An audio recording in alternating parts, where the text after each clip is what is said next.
ভোরবেলায় গ্রামে ছোট এক গ্রামে রহমান নামের এক কৃষক থাকতেন। ভোরবেলায় সূর্য ওঠার আগেই তিনি জাগতেন, হাতে পুরনো লাঙল ও সরঞ্জাম নিয়ে মাঠের দিকে যেতেন।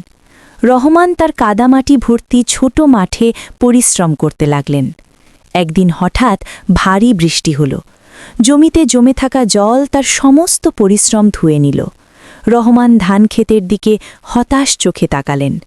তখন তিনি তার বাবার কথা মনে করলেন। কৃষকের শক্তি তার ফসলের মধ্যে নয়, হৃদয়ে। সেই মুহূর্তে তার মনোবল ফিরে এলো। রহমান আবার জমি ঠিক করলেন, নতুন বীজ বপন করলেন। প্রতিবেশীরা দূর থেকে দেখছিলেন কিভাবে তিনি কখনো হাল ছাড়ছেন না। মাস কয়েক পরে ধানক্ষেত সবুজ আর উঁচু হয়ে উঠল। সকালবেলায় সূর্যের আলোতে ফসল ঝকঝকে করছে। ফলন্ত ধান কেটে রহমান জুড়ে দিলেন। শুধু নিজের জন্য নয়, গ্রামের মানুষদের জন্য অনুপ্রেরণা, যারা দেখল কঠোর পরিশ্রম এবং ধৈর্য কখনো ব্যর্থ হয় না।